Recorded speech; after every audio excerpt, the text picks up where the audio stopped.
میں نے کی دعوت کی دھوم میں مچاؤں، عطا ایسا کر حوصلہ یا الہی۔ بخاری شریف کی حدیث پاک میں ہے، قریش کی عورتیں جو کلمہ پڑھ چکی تھیں، مکہ مکرمہ سے مدینہ منورہ پہنچیں تو ان کے معمولات بار بار نبی اکرم صلی اللہ تعالی علیہ وسلم کے سامنے بیان کیے گئے۔ ایک دن میرے آقا صلی اللہ علیہ وسلم نے قریش کی عورتوں کی تعریف کی اور کیا ارشاد فرمایا؟ سب سے اچھی قریش کی عورتیں ہیں۔ اس کی وجہ کیا ہے؟ فرمایا جب بچہ چھوٹا ہوتا ہے تو اس سے بہت پیار کرتی ہیں، یہ ان کی خصوصیت ہے کہ ان کا بچہ جب چھوٹا ہوتا ہے تو جتنا یہ بچے سے پیار کرتی ہیں اتنا دوسری مائیں پیار نہیں کرتی۔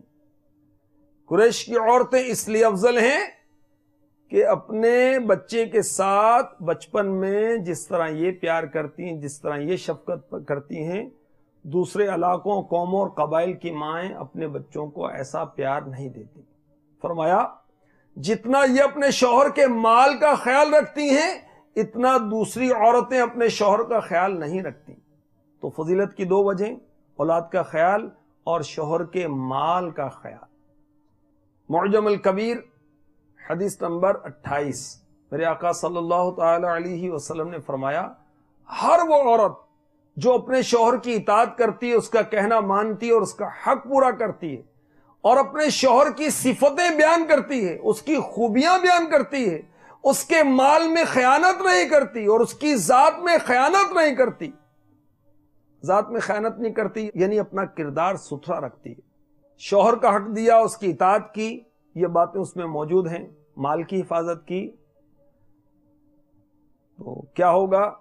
سبحان اللہ۔ فرمایا کان بینہا و بین الشہداء درجۃ واحدۃ فی الجنہ، جنت میں اس کے اور شہیدوں کے درمیان صرف ایک درجے کا فرق رہ جائے گا، اس کو بلند مقام دیا جائے گا۔ کس عورت کو؟ کہ جو شوہر کی اطاعت کرتی ہے، شوہر کی صفتیں بیان کرتی ہے، اس کے مال میں خیانت نہیں کرتی، اپنا کردار ستھرا رکھتی ہے۔ ارشاد فرمایا میں اور وہ عورت جو اپنے بچوں کی دیکھ بھال میں میلی کچیلی رہتی ہے، اس کو اپنے کپڑے دھونے کا وقت بھی نہیں ملتا، اس کو اپنی زیب و زینت کا وقت ہی نہیں ملتا، اس کی اولاد کافی ہے، ان کا کھانا پکاتی ہے، کپڑے دھوتی ہے، اور اس کے رخساروں کا رنگ اڑ گیا، اپنے بچوں کی خدمت کر کر کے وہ زرد مائل ہوئی ہے، بہت زیادہ کام کرتی ہے۔ میرے آقا صلی اللہ تعالی علیہ وسلم نے فرمایا میں اور وہ قیامت کے دن دو انگلیوں کے ملنے کی طرح ہوں گے، اور وہ عورت جو اپنے خاوند سے الگ ہو گئی، عزت والی، جمال والی، جس نے اپنے کو اپنے یتیموں پر روک رکھا حتیٰ کہ وہ جدا ہو گئے یا مر گئے۔ اس حدیث کی اب شرح سنیے۔ مفتی احمد یار خان نعیمی رحمۃ اللہ تعالی علیہ فرماتے ہیں وہ بچوں والی عورت جس سے اپنے بچوں کی پرورش میں اپنے تن بدن کا ہوش نہ ہو، کپڑے میلے، چہرہ کالا، دھوئیں وغیرہ سے رہتا ہو، خواہ بیوہ ہو یا خاوند والی، وہ مجھ سے جنت میں بالکل قریب ہوگی، یعنی آقا علیہ الصلوۃ والسلام کے قریب ہوگی، کیونکہ وہ یتیموں کی پالنے والی ہے اور یتیموں کا پالنے والا حضور سے قریب ہوگا صلی اللہ تعالی علیہ وسلم۔ مزید لکھتے ہیں اس نے خیال کیا کہ اگر میں نے دوسرا نکاح کر لیا تو میرے یتیم بچوں کو تکلیف ہوگی، اس لیے نکاح نہ کیا حتیٰ کہ وہ بچے بالغ ہوشیار ہو کر اس سے بے نیاز ہو گئے یا مر گئے، پھر نکاح کیا۔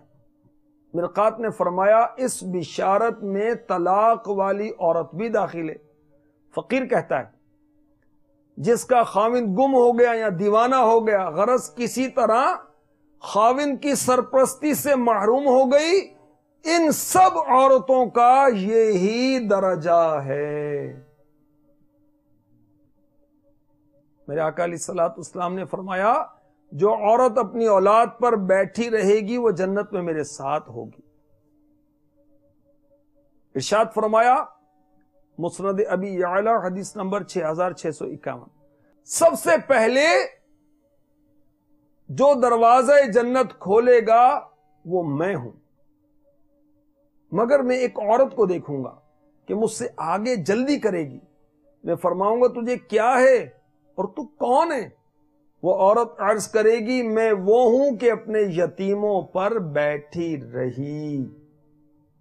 تو جو اسلامی بہنیں اللہ عافیت عطا فرمائے بیوہ ہو جاتی ہیں یا طلاق یافتہ ہوتی ہیں، اپنے بچوں کی خدمت کرتی ہیں، پرورش کرتی ہیں، دیکھ بھال کرتی ہیں، تو صابر و شاکر ہیں، ان کے لیے کیسی کیسی فضیلتیں ہیں. میں نے کی دعوت کی دھوم میں مچاؤں، عطا ایسا کر حوصلہ یا الہی.